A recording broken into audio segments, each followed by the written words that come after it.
The following data results from 995 pedestrian deaths that were caused by accidents.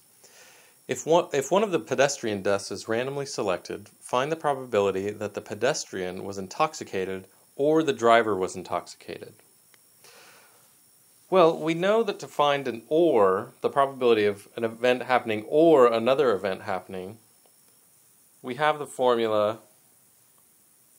probability that A occurs or B occurs is the probability that A occurs plus the probability that B occurs minus the probability that they've both occurred in the same event. We'll say probability of A and B.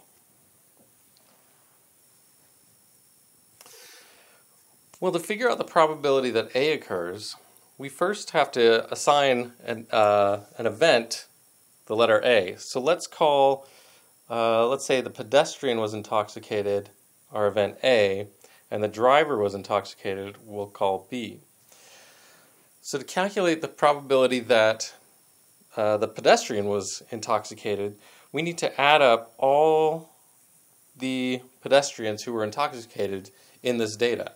So that is the 84 plus 280. That gets you 364 cases where the pedestrian was intoxicated. So we say the probability that the pedestrian was intoxicated is 364, and we have to divide this by the total number of people in this study, that is 995. Similarly, probability that B occurs, the probability that the driver was intoxicated, we have to add up all the cases where the driver was intoxicated. So here we have 84 plus 63, which adds up to 147. And so the probability would be 147 divided by the total number of people in the study. But now we have to subtract off the probability that they both occur. And of course, you can see where our circles overlap. It's that 84. So we have to subtract off the 84 that we've double counted. But of course, we're talking about probability, so we have to divide by 995.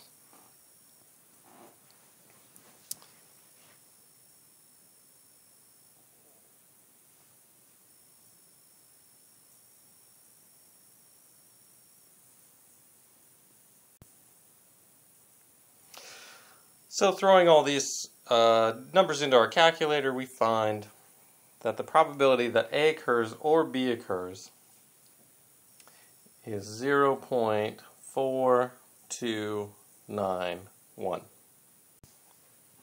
That is the probability that we randomly select somebody in one of these cases where the pedestrian was intoxicated or the driver was intoxicated is 0.4291. Adding all those together, we get the probability